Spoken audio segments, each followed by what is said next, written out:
Billionaire hears a street singer's voice and drops to his knees. It's his long-lost daughter. Richard Langston, 65, was a man defined by two distinct chapters in his life, before and after the loss. Before, he had been a driven, ambitious, and fiercely devoted husband and father, the founder of InnoTech, a software company that had revolutionized the tech industry and made him a billionaire. After, he was a ghost of his former self, a man haunted by grief, guilt, and the unbearable weight of a double tragedy. His wife, Eleanor, a renowned concert pianist, had died of a rare and aggressive form of cancer 10 years after their daughter, Sarah, at age 3, was kidnapped from a park in broad daylight. The two events, separated by a decade of agonizing uncertainty, had shattered his world, leaving him adrift in a sea of sorrow. He had sold InnoTech, divested himself of most of his material possessions, and retreated into a self-imposed exile, a life of quiet solitude punctuated by occasional trips to different cities around the world. He had no permanent home, no fixed routine, no real purpose other than to try to outrun the memories that relentlessly pursued him. He had chosen New York City for his latest sojourn, drawn to its anonymity, its energy, its relentless pulse that seemed to mirror the turmoil within him. He rented a small, sparsely furnished apartment in Greenwich Village, a far cry from the sprawling penthouse he had once owned on the Upper East Side. He spent his days walking, exploring the city's diverse neighborhoods, losing himself in the crowds, observing the lives of others, a silent spectator in a drama he no longer felt a part of. He frequented museums, art galleries, and concerts, seeking solace in the beauty and creativity of others, a faint echo of the joy he had once known. He carried with him two objects, talismans of his past: a worn leather-bound journal filled with Eleanor's handwritten notes and musical compositions, and a faded photograph of his daughter, Sarah, taken a few weeks before she disappeared. The photograph showed a bright-eyed, smiling 3-year-old, her blonde hair in pigtails, her arms outstretched, reaching for something just out of frame. He often looked at the photograph, tracing the outline of Sarah's face, whispering her name, a desperate attempt to keep her memory alive, to hold onto the fragile thread of hope that he might one day see her again. But with each passing year, that hope had dwindled, replaced by a gnawing sense of resignation, a quiet acceptance of the unbearable truth. His daughter was gone, lost to him forever.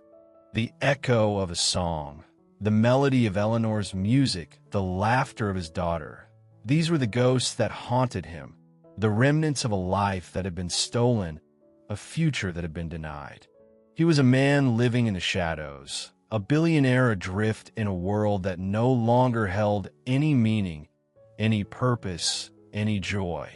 He was waiting, without knowing what he was waiting for, existing, but not truly living, his heart heavy with a grief that time had failed to diminish. Washington Square Park, in the heart of Greenwich Village, was a vibrant microcosm of New York City life.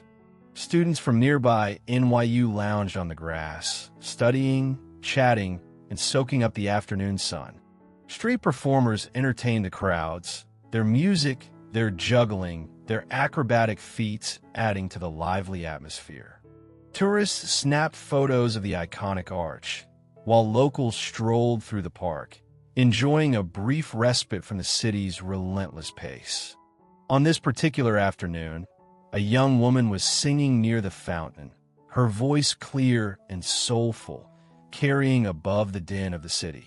She was accompanying herself on an old, battered acoustic guitar, her fingers moving deftly across the strings, her body swaying gently to the rhythm of the music.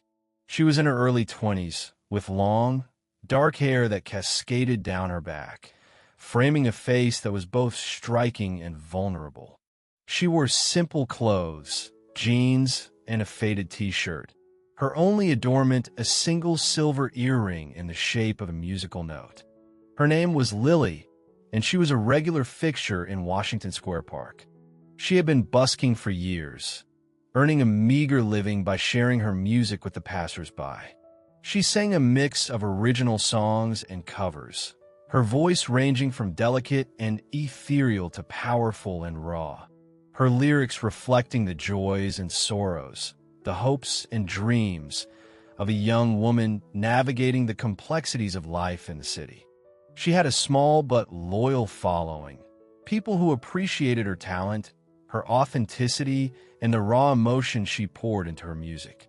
They would often stop to listen, dropping a few dollars or coins into her open guitar case, a gesture of appreciation for the beauty she brought to their day. Richard Langston, on one of his aimless walks through the city, found himself drawn to the sound of Lily's voice.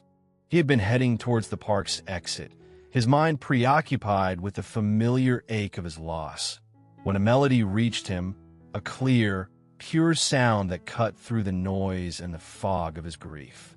He stopped, turning towards the source of the music. He saw Lily sitting near the fountain, surrounded by a small crowd of listeners. He stood at the edge of the crowd, his eyes fixed on her, his ears captivated by her voice. It was a voice that resonated deep within him, a voice that stirred something he had thought long dead, a voice that echoed the past, a voice that was uncannily familiar. It was Eleanor's voice. Not exactly the same, of course, but the timbre, the tone, the soulful quality, the emotional depth, it was all there, a haunting echo of the woman he had loved and lost. He felt a chill run down his spine, a prickling sensation on his skin. He felt his heart begin to race, his breath catching in his throat. He felt a surge of emotion, a mixture of disbelief, hope, and a profound sense of unease. He moved closer, drawn to Lily like a moth to a flame, his eyes studying her face, her features, searching for something, anything, that might explain the uncanny resemblance, the impossible connection. He saw the way she held her head, the way she moved her hands, the way she closed her eyes as she sang, all gestures that were eerily reminiscent of Eleanor. He felt a knot forming in his stomach, a sense of disorientation, a feeling that he was losing his grip on reality. He had lived with grief for so long. He had become accustomed to the ghosts of his past, but this was different. This was not a memory, not a hallucination, not a figment of his imagination. This was real. This was happening. The streets of New York City, with their noise and chaos, had faded into the background. The only thing that mattered was the voice, the song, the young woman who was unknowingly tearing open the wounds of his past, offering him a glimpse of a future he had thought impossible. He was standing on the precipice of a discovery, of a revelation, a moment that could change his life forever. Lily finished her song, a poignant ballad about lost love and enduring hope, and the small crowd applauded, some dropping money into her open guitar case. She smiled, a shy, grateful smile, and thanked them for their generosity. Richard, his heart still pounding, his mind still reeling, approached her hesitantly. He felt like he was walking in a dream, a surreal landscape where the past and the present were colliding. That was beautiful, he said, his voice hoarse, his words inadequate to express the emotions that were swirling within him. Lily looked up at him, her eyes, large and brown, studying his face with a mixture of curiosity and caution. She had seen him standing at the edge of the crowd, his gaze intense, his expression unreadable. "Thank you," she said, her voice soft, her accent hinting at a life spent outside of the United States, perhaps a childhood in Europe. You have an extraordinary voice," Richard continued, struggling to maintain his composure. It reminds me of someone I knew." Lily smiled again, a flicker of warmth in her eyes. "I get that a lot," she said. People say I sound like my mother. Your mother? Richard asked, his voice barely above a whisper. Who is your mother? Lily's smile faded slightly, a shadow of sadness crossing her face. She died a few years ago, she said. Her name was Marie. She was the best. Richard felt a wave of dizziness, a sense of unreality washing over him. He reached into his pocket, his hand trembling, and pulled out his wallet. He opened it, his fingers fumbling with the worn leather, and extracted the faded photograph of his daughter, Sarah. He held it out to Lily, his hand shaking so violently that the photograph blurred. Do you recognize this girl? He asked, his voice choked with emotion. Lily took the photograph, her eyes widening as she looked at the image of the smiling 3-year-old. She studied it intently, her brow furrowing in concentration, her lips moving silently as she tried to decipher the faded details. It looks a little like me, she said, her voice hesitant, her eyes searching Richard's face. When I was little, but I don't know. Richard felt a surge of hope, a desperate yearning for this to be true, for this to be the miracle he had longed for so many years. What's your name? He asked, his voice trembling with anticipation.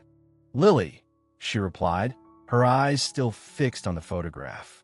Lily Dubois. Dubois. Not Langston. But that didn't mean anything. She could have been given a different name, adopted, raised under a different identity. He needed to know more. He needed to ask the question that had been forming in his mind since he had first heard her sing. The question that could shatter his world or rebuild it completely. Lily, he said, his voice raw with emotion. Who was your mother?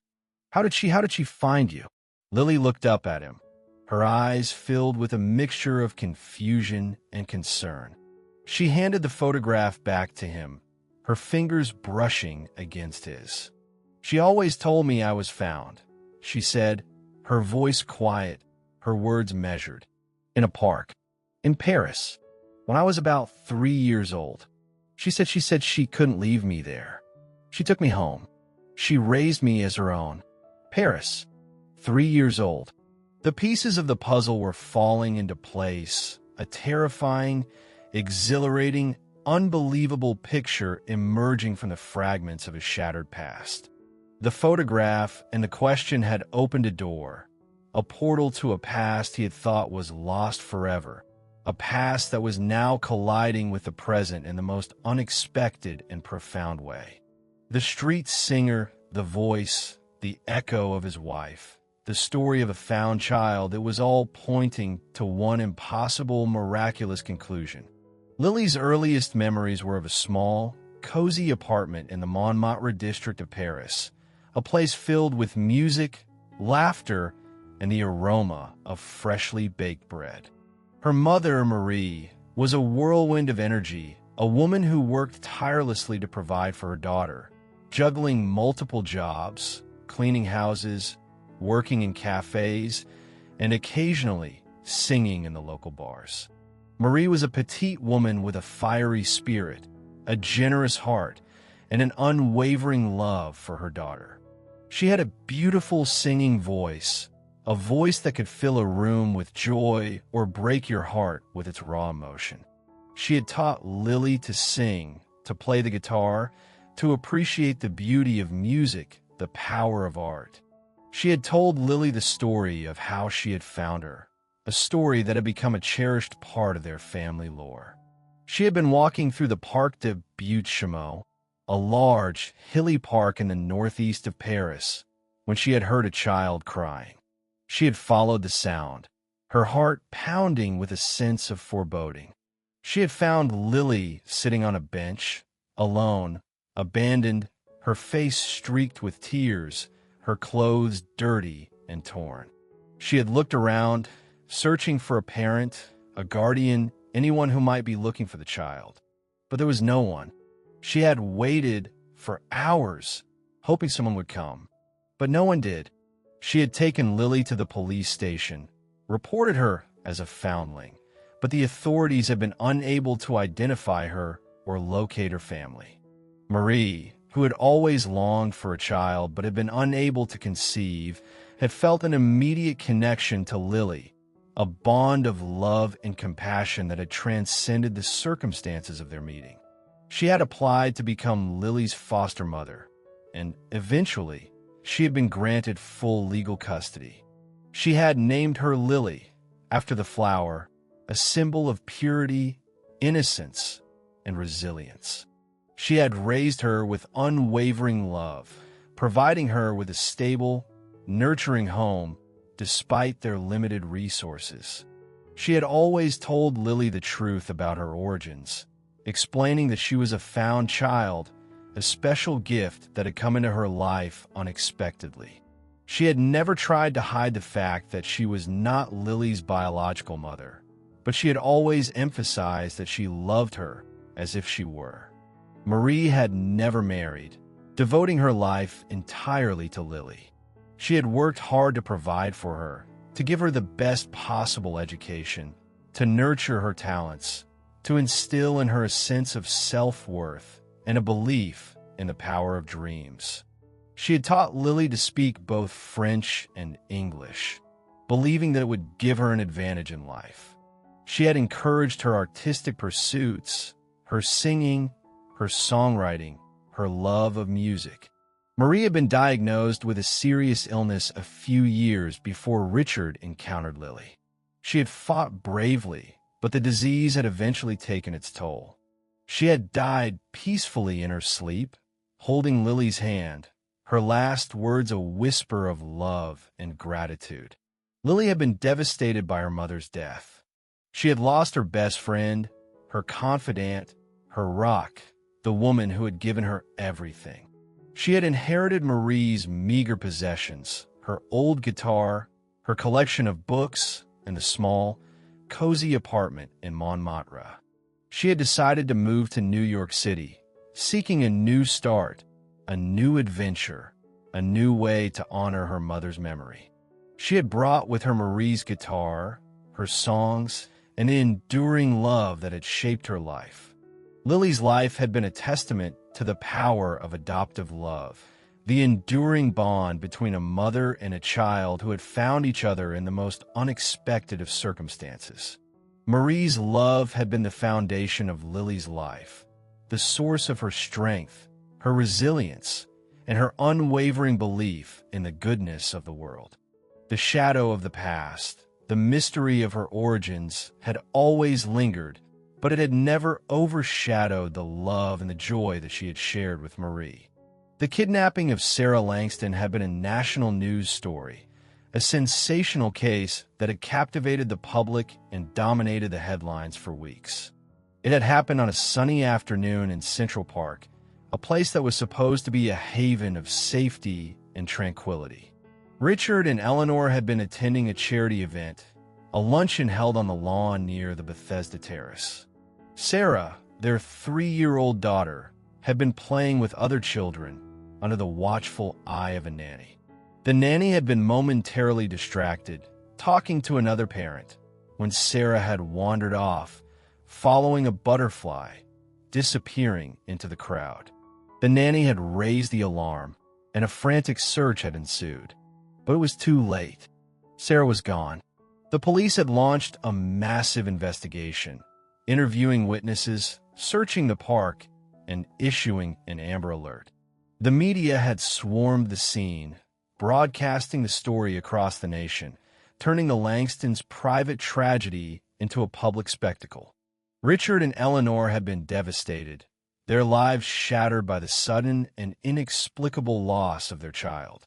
They had offered a huge reward, pleaded for information, and cooperated fully with the police, desperate to find their daughter, to bring her home. But the days turned into weeks, the weeks into months, and the months into years. The leads dried up, the tips proved false, and the hope of finding Sarah alive gradually faded.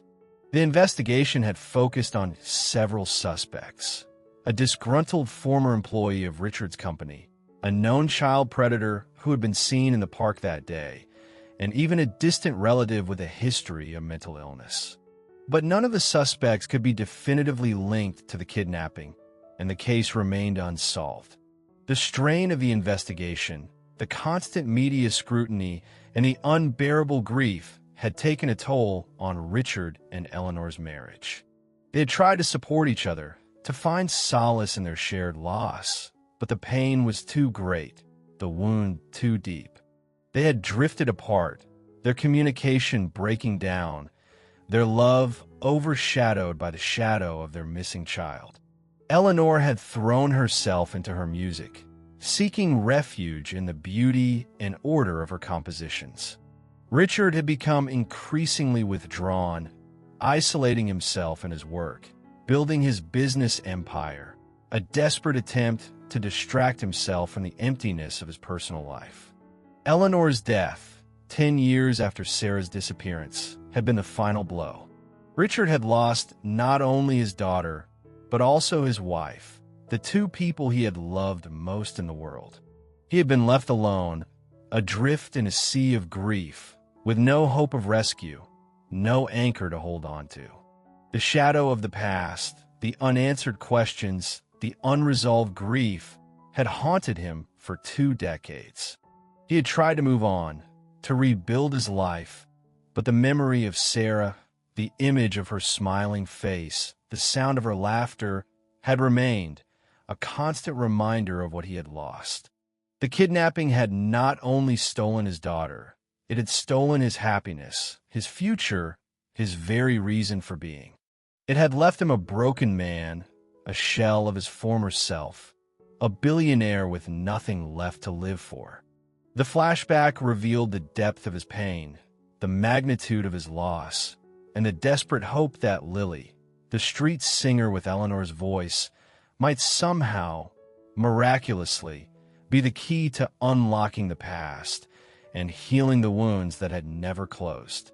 Richard, after his conversation with Lily in Washington Square Park, was consumed by a mixture of hope and trepidation.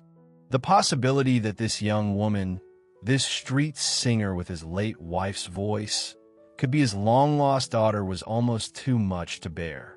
He needed confirmation, concrete proof, before he could allow himself to fully embrace the hope that had been rekindled within him. He contacted a private genetics lab, a discreet and reputable facility that specialized in DNA testing. He explained the situation, the urgency, the need for absolute confidentiality. They agreed to expedite the process, understanding the profound emotional stakes involved. He met with Lily again, this time at a quiet cafe near her apartment. He explained his plan, his desire to have a DNA test performed to confirm or deny the possibility of their relationship. Lily was hesitant, understandably so. She had grown up with Marie, had loved her deeply, and had always believed her to be her mother. The idea that she might have another family, a father she had never known, a life that had been stolen from her, was both exciting and frightening. She also harbored a natural suspicion of this wealthy, powerful man who had suddenly entered her life, claiming to be her father. She had learned to be cautious, to protect herself, to trust her instincts. But she also saw the sincerity in Richard's eyes, the pain, the longing, the desperate hope that mirrored her own yearning for connection, for belonging, for a family.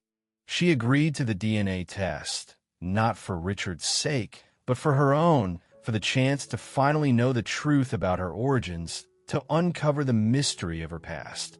They both provided DNA samples, swabs taken from the inside of their cheeks, a simple, painless procedure that held the potential to rewrite their lives.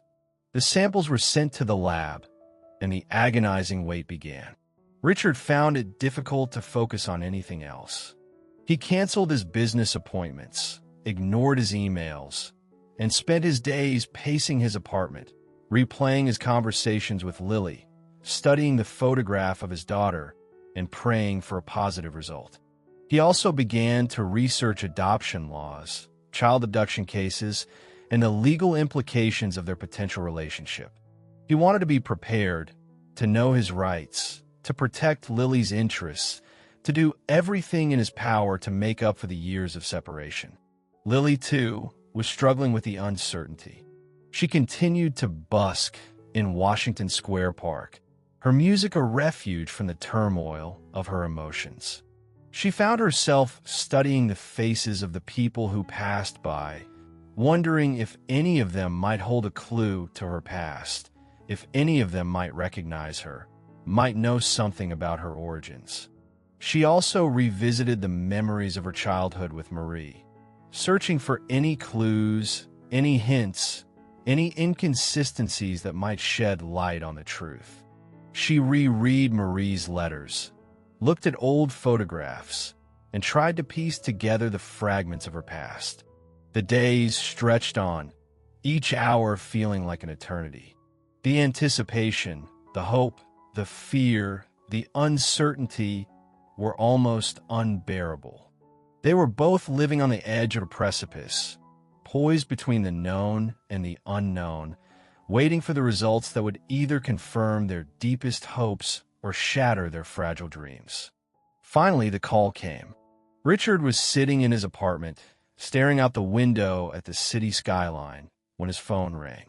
It was the genetics lab. Mr. Langston, the voice on the other end, said, "The results are in. We have a match. Lily Dubois is your biological daughter." Richard felt a wave of emotion wash over him, a mixture of joy, relief, gratitude, and a profound sense of disbelief. He had found her. His daughter was alive. She was real. She was Lily. He thanked the lab technician, his voice choked with emotion, and hung up the phone. He sat there for a long moment, tears streaming down his face, the photograph of Sarah clutched tightly in his hand. He had spent 20 years searching for his daughter, had endured countless disappointments, had almost given up hope. And now, in the most unexpected of ways, she had been found. He called Lily, his hand trembling as he dialed her number. "Lily," he said, his voice filled with emotion, "It's me. It's confirmed. You're my daughter. You're Sarah." Seeking confirmation had been the necessary step, the scientific validation of the emotional truth he had already sensed. Facing the uncertainty had been agonizing, but the certainty that followed was both exhilarating and terrifying. The DNA test had confirmed their relationship, but it was just the beginning of their journey, the first step towards rebuilding a family that had been shattered by tragedy and time. The initial days after the DNA confirmation were a blur of emotions, of awkward conversations, of tentative steps towards building a relationship. Richard and Lily, now officially father and daughter, were strangers in many ways, separated by decades of different experiences, different lives, different worlds. Richard, overwhelmed with joy and a profound sense of guilt, wanted to shower Lily with gifts, to make up for lost time, to provide her with all the material comforts he had been denied her. He offered to buy her a house, a car, to pay for her education, to give her anything she wanted. Lily, however, was resistant to his lavish gestures. She appreciated his intentions, but she wasn't interested in his money. She had grown up without wealth, without privilege, and she had learned to value different things: independence, self-reliance, and the simple joys of life. "I don't need your money, Richard," she said, her voice firm but gentle. I need to get to know you, to understand what happened, to build a relationship, not a business transaction." Richard, humbled by her words, realized that he had been approaching their relationship the wrong way. He had been trying to buy her affection, to erase the past with material gifts, to fill the void of their separation with superficial gestures. He apologized, admitting his mistake and promising to do better. He started to listen more, to ask questions, to show a genuine interest in Lily's life, her passions, her dreams.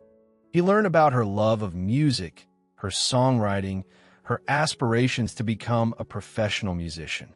He attended her performances in Washington Square Park, sitting anonymously in the crowd, his heart swelling with pride as he watched her captivate the audience with her voice, her talent, her charisma. He also learned about her struggles, her financial difficulties, her challenges navigating the competitive world of the music industry. He offered his support, not with money, but with his connections, his experience, his guidance. He introduced her to music producers, record label executives, and other influential people in the industry. He helped her secure a recording contract, a chance to showcase her talent on a larger stage. Lily, in turn, began to open up to Richard, sharing her memories of Marie, her childhood in Paris, her struggles, and her triumphs. She told him about her dreams, her fears, her hopes for the future. She also challenged him, questioned his past, his choices, his relationship with her mother. She demanded answers, not in an accusatory way, but with a genuine desire to understand, to reconcile the conflicting narratives of her life.